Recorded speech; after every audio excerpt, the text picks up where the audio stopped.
Φίλες και φίλοι του North Meteo, καλησπέρα. Σήμερα θα κάνουμε μια ανάλυση των επερχόμενων, καθώς φαίνεται ότι και πάλι ο χειμώνας θα επιστρέψει πιθανότατα. Βέβαια πάντα μιλάμε με πιθανότητες. Αυτό δείχνουν τα προγνωστικά μοντέλα.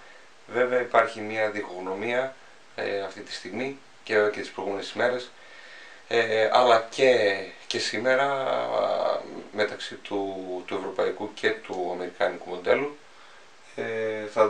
Θα αναλύσουμε στα επόμενα λεπτά την κατάσταση όπως αυτή τη στιγμή διαμορφώνεται. Μετά από ένα αρκετά ήπιο διάστημα, ουσιαστικά από τα μέσα Ιανουαρίου και αργότερα, φαίνεται να έχουμε μια επιστροφή χειμερινών συνθήκων στη χώρα μας. Βέβαια δεν ξέρουμε για πόσο και δεν ξέρουμε και με τι ένταση. Πάμε λοιπόν να δούμε αρχικά τι έδειξε το ευρωπαϊκό μοντέλο το πρωί, ουσιαστικά δηλαδή το πρωινό τρέξιμο. Βλέπουμε εδώ πέρα ουσιαστικά αυτή είναι η κατάσταση που προγνωστικά, έτσι δηλαδή αν μιλάμε για πιθανότητες, θα επικρατήσει στις 23 Φεβρουαρίου. Ουσιαστικά κάπου εκεί εντοπίζεται η κατάβαση ψύχους και πιθανότητα για κάποια κακοκαιρία στη χώρα μας. Βλέπουμε ουσιαστικά εδώ πέρα δύο πράγματα. Γενικά βλέπουμε τον αντικυκλώνα, ο οποίος έχει καλύψει ουσιαστικά δυτική και βορειότερη Ευρώπη. Εδώ βλέπουμε τις σοβαρείς, οι οποίες έχουν ένα βορειοανατολικό προσανατολισμό. Ωστόσο παρατηρούμε ότι υπάρχει αυτή η κάμψη των ισοβαρών εδώ πέρα πάνω από τα δυτικότερα Βαλκάνια, κάτι που σημαίνει ουσιαστικά ότι θα έχουμε σε πρώτη φάση, έτσι, και για πολύ μικρό χρονικό διάστημα, μια σύγκληση αερίων μαζών. Ουσιαστικά θα έχουμε ένα βορειοανατολικό ρεύμα στα βορειοανατολικότερα της Βαλκανικής, ενώ στα δυτικότερα Βαλκάνια θα έχουμε ένα βορειοδυτικό ρεύμα. Έτσι θα έχουμε μια σύγκληση πάνω από το Βόρειο Αιγαίο. Αυτό ωστόσο φαίνεται να είναι σύντομο και είναι πιθανό να δώσει κάποιες βροχές, οι οποίες θα μετατραπούν σε χιονοπτώσεις ακόμα και σε παιδινά τμήματα, όμως αυτό θα σταματήσει πολύ σύντομα. Και στη συνέχεια, αυτό το βλέπουμε ουσιαστικά και από το χάρτη των θερμοκρασιών στα 1500 περίπου μέτρα από την επιφάνεια της Γης. Βλέπουμε ουσιαστικά εδώ πέρα ότι οι θερμοκρασίες αρχικά δεν είναι πολύ ευνοϊκές για το σχηματισμό χιονόπτωσης, για την εκδήλωση χιονοπτώσεων ακόμα και σε παιδινά τμήματα της βόρειας χώρας. Ωστόσο, όσο αυτό το κύμα θα κατεβαίνει νοτιότερα, όσο θα κατεβαίνει αυτή η ψυχρή μάζα νοτιότερα, θα μετατρέπονται οι χιονοπτώσεις, οι βροχές σε χιονοπτώσεις. Ωστόσο θα περιορίζονται σταδιακά σε νοτιότερες περιοχές της χώρας. Αυτό ουσιαστικά, να ξεκαθαρίσουμε ότι πρόκειται για ένα σενάριο που το έδινε το ευρωπαϊκό μοντέλο το πρωινό τρέξιμο του. Δεν σημαίνει ότι θα βγει, απλά αναλύουμε την κατάσταση. Αυτό που ουσιαστικά θα γίνει στη συνέχεια είναι στις 24 Δευτέρου πλέον, δηλαδή μια μέρα μετά, αυτός ο αυλώνας, όπως βλέπουμε εδώ πέρα, να μετακινηθεί, να ολιστήσει αρκετά νοτιότερα.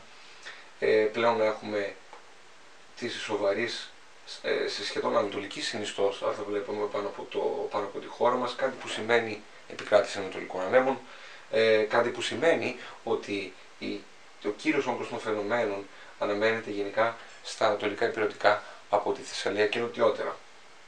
Σε αυτές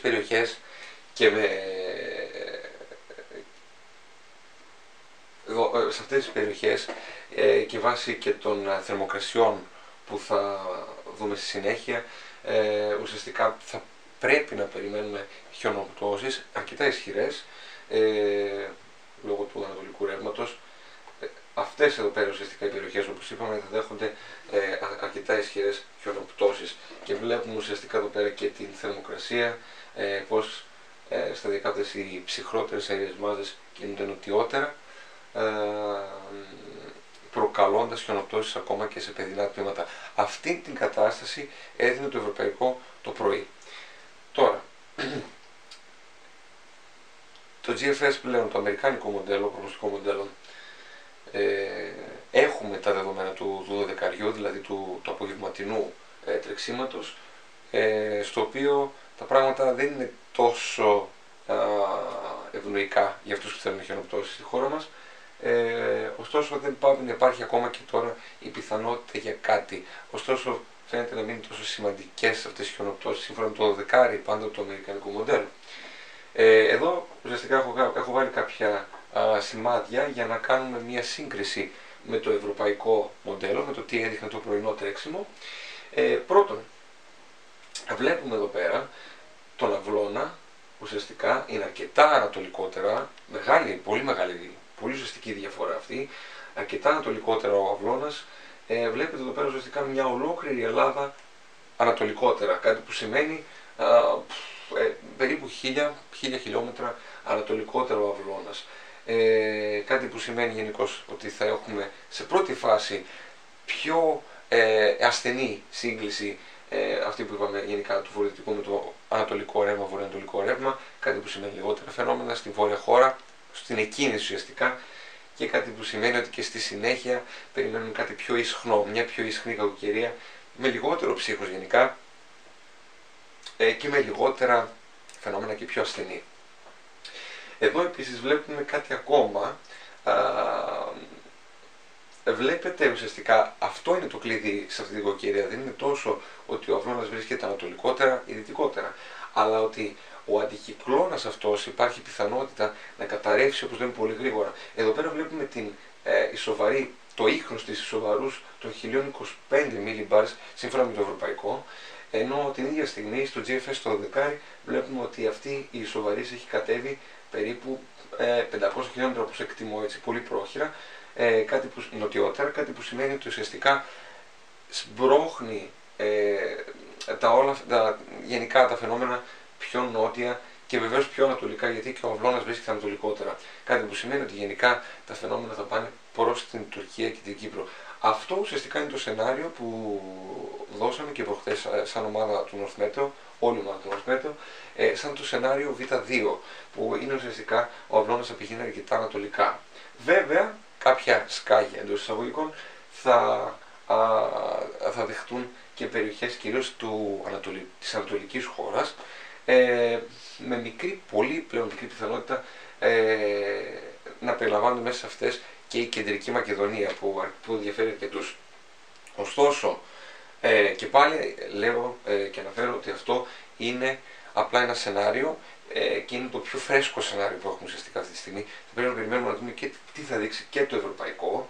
Είναι πολύ σημαντικό. Βλέπουμε ουσιαστικά ότι και οι ψυχρότερες αερίες μάζες έχουν εκτοπιστεί στο 12 αρκετά ανατολικότερα.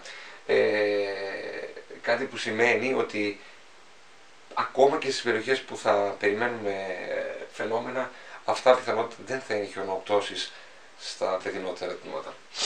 Αλλά και πάλι αυτό είναι το σενάριο που δίνει το 12 και όχι κάτι παραπάνω. Βλέπουμε ωστόσο ότι μέσα στην 23η Φεβρουαρίου θα έχουμε για κάποιες ώρες ένα ανατολικό ρεύμα στη χώρα μας, το οποίο σημαίνει ότι και κάποιες θερμοκρασίες που ειδικά στα ανατολικά υπηρετικά τμήματα θα είναι χαμηλές, δηλαδή κοντά στο -5 με -6, στα 850 μιλιμπάρ, στα 1500 μέτρα, κάτι που σημαίνει ότι θα μπορούσαν κάποιες παιδινές περιοχές, κυρίως στην Θεσσαλία, να βγουν οι χιονοπτώσεις, πιθανότητα για λίγο και ισχυρές.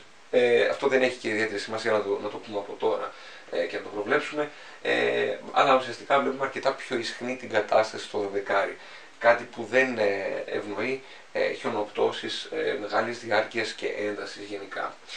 Πάμε να δούμε τώρα ουσιαστικά τι έδινε το εξάρι, τα ensembles του εξαριού, δηλαδή τα διαφορετικά υπομοντέλα του αμερικανικού προγνωστικού μοντέλου, για 4 περιοχές της χώρας που είναι αρκετά, είναι σημεία κλειδιά θα έλεγα. Πρώτον, για τη Θεσσαλονίκη. Παρατηρούμε ότι όχι, θα πρέπει να περιμένουμε και το δεκάρι τα ensembles για να δούμε τι πιθανότητα θα έχουμε κάποιες αλλαγές, ίσως και όχι. βλέπουμε ουσιαστικά ότι τόσο στη Θεσσαλονίκη, όσο στο Βόλο, όσο και στην Εύβοια, όσο και στην Αθήνα, η πτώση της θερμοκρασίας και άρα η έλευση ψυχρότερων αερίων μαζών στην περιοχή, γενικότερα της ευρύτερης περιοχής μας, θα πρέπει να θεωρείται δεδομένη. Ή θεωρούνται δεδομένη τουλάχιστον μέχρι και το μεσημέρι. Επίσης βλέπουμε το πολύ σύντομο πέρασμα γενικά στην Κεντρική Μακεδονία με κάποια φαινόμενα. Εδώ μπορεί στο τέλος, ένα σενάριο είναι ουσιαστικά να έχουμε ένα πέρας φαινομένων που στο τέλος μπορεί να γυρίσει σε χιόνι και να σταματήσει. Στη συνέχεια ο κύριος όγκος των φαινομένων θα εντοπίζεται από την Ανατολική Θεσσαλία και νοτιότερα και κυρίως ανατολικότερα της προφανώς και μέσα στο Αιγαίο, με χιονοπτώσεις αρκετά χαμηλά, πιθανότατα ναι, σε όλες αυτές τις περιοχές. Η Θεσσαλία βάζει κατά κύριο λόγο υποψηφιότητα σημαντική για χιονοπτώσεις, ακόμα και σε παιδινά τμήματα, ίσως και έντονες. Βέβαια αυτό είναι πάντα ένα σενάριο, έτσι τονίζω ξανά. Βλέπουμε εδώ πέρα και τη διαφορά μεταξύ, αυτό ήθιστε όταν έχουμε βορειοανατολικό ρεύμα στο Αιγαίο, μεταξύ της Εύβοιας, που ουσιαστικά βλέπουμε αρκετά υπομοντέλα, τα ensembles του αμερικάνικου, να δίνουν ισχυρές, μεγάλα ύψη βροχόπτωσης, ιετού, το οποίο θα μεταφράζονται πιθανότητα σε χιονόπτωση, εξαρτώμενα από τη θερμοκρασία πάντα. Βέβαια βλέπουμε ότι μέσα στο λεκανοπέδιο αυτά φαίνεται να έχουν γενικά μια πιο, στο λεκανοπέδιο να έχουν μια αρκετά αισθητή ελάττωση, πάντα μιλάω για τον ιετό, και αυτό προφανώς συμβαίνει διότι ως γνωστό, πολλοί το γνωρίζουν αυτό, η Εύβοια λειτουργεί σαν ο πρώτος βράχτης, βεβαίως και τα υπόλοιπα ορεινά της Αττικής, τα πανετολικά ορεινά, στα οποία σημειώνεται ιετός και σημειώνεται ο κύριος όγκος του ιετού. Στη συνέχεια έχουμε μια ελάττωση των φαινομένων όσο μπαίνουμε μέσα στο λεκανοπέδιο. Αυτή είναι η κατάσταση γενικά. Θα έλεγα ότι είναι μοιρασμένη στο αν θα πάει ακόμα ανατολικότερα, δηλαδή κινηθεί προς την Τουρκία και έχουμε μια πολύ ανατολική κίνηση του αυλώνα, η οποία δεν θα μας επηρεάσει καθόλου, και μεταξύ του να έχουμε ένα σενάριο σαν αυτό που είδαμε στο πρωινό του Ευρωπαϊκού. Υπάρχουν μοντέλα που ακόμα και το 12 απογευματινά δίνουν κάτι σαν το σενάριο του Ευρωπαϊκού. Σε εκείνη την περίπτωση θα πρέπει να περιμένουμε χιονοπτώσεις, ίσως ακόμα και μες στο λεκανοπέδιο, με πάσα επιφύλαξη βεβαίως. Αυτά σε γενικές γραμμές. Ευχαριστούμε πάρα πολύ που μας παρακολουθήσετε. Εάν σας άρεσε το βίντεο, κοινοποιήστε το. Περιμένουμε τα σχόλιά σας. Είστε ευπρόσδεκτοι στο group μας στο facebook northmeteo.gr, και βέβαια να ακολουθήστε μας στο κανάλι μας στο YouTube πατώντας North Meteo και θα μας βρείτε. Να έχετε μια όμορφη εβδομάδα και μόλις έχουμε νεότερα και πιο σταθερά δεδομένα θα είμαστε και πάλι μαζί σας.